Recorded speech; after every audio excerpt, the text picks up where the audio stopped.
It's not news to say that we're living through challenging times.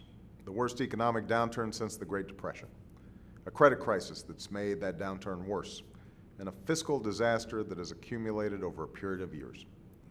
In the year 2000, we had projected budget surpluses in the trillions, and Washington appeared to be on the road to fiscal stability. 8 years later, when I walked in the door, the projected budget deficit for this year alone was $1.3 trillion. And in order to jumpstart our struggling economy, we were forced to make investments that added to that deficit through the American Recovery and Reinvestment Act. But as surely as our future depends on building a new energy economy, controlling healthcare costs, and ensuring that our kids are once again the best educated in the world, it also depends on restoring a sense of responsibility and accountability to our federal budget. Without significant change to steer away from ever-expanding deficits and debt, we are on an unsustainable course. So today, we simply can't afford to perpetuate a system in Washington where politicians and bureaucrats make decisions behind closed doors with little accountability for the consequences, where billions are squandered on programs that have outlived their usefulness or exist solely because of the power of a lobbyist or interest group, and where outdated technology and information systems undermine efficiency, threaten our security, and fail to serve an engaged citizenry. If we're going to rebuild our economy on a solid foundation, we need to change the way we do business in Washington. We need to restore the American people's confidence in their government, that it is on their side, spending their money wisely to meet their families' needs. That starts with the painstaking work of examining every program, every entitlement, every dollar of government spending, and asking ourselves, is this program really essential? Are taxpayers getting their money's worth? Can we accomplish our goals more efficiently or effectively some other way? It's a process we've already begun, scouring our budget line by line for programs that don't work so we can cut them to make room for ones that do. That means ending tax breaks for companies shipping jobs overseas, stopping the fraud and abuse in our Medicare program, and reforming our healthcare system to cut costs for families and businesses. It means strengthening whistleblower protections for government employees who step forward to report wasteful spending. And it means reinstating the pay-as-you-go rule that we followed during the 1990s. So if we want to spend, we need to find somewhere else to cut. And this Monday, in my first full cabinet meeting, I will ask all my department and agency heads for specific proposals for cutting their budgets. Already, members of my cabinet have begun to trim back unnecessary expenditures.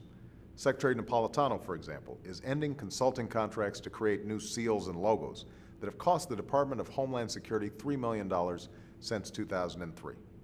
In the largest department, Secretary Gates has launched a historic project to reform defense contracting procedures and eliminate hundreds of billions of dollars in wasteful spending and cost overruns. And I commend Senators McCain and Levin, a Republican and a Democrat, who have teamed up to lead this effort in Congress. Finally, in the coming weeks, I will be announcing the elimination of dozens of government programs shown to be wasteful or ineffective. In this effort, there will be no sacred cows and no pet projects. All across America, families are making hard choices, and it's time their government did the same.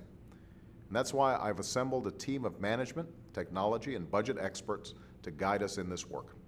Leaders who will help us revamp government operations from top to bottom and ensure that the federal government is truly working for the American people. I've named Jeffrey Zients, a leading CEO, management consultant, and entrepreneur, to serve as Deputy Director for Management of the Office of Management and Budget, and as the first ever Chief Performance Officer. Jeffrey will work to streamline processes, cut costs, and find best practices throughout our government. Anish Chopra, who's currently the Secretary of Technology for Governor Tim Kaine of Virginia, has agreed to serve as America's Chief Technology Officer. In this role, Anish will promote technological innovation to help achieve our most urgent priorities, from creating jobs and reducing healthcare costs to keeping our nation secure. Anish and Jeffrey will work closely with our Chief Information Officer, Vivek Kundra, who is responsible for setting technology policy across the government and using technology to improve security, ensure transparency, and lower costs. The goal is to give all Americans a voice in their government and ensure that they know exactly how we're spending their money and can hold us accountable for the results. None of this will be easy. Big change never is.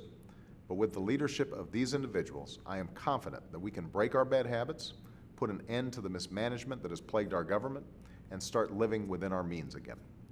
That's how we will get our deficits under control and move from recovery to prosperity.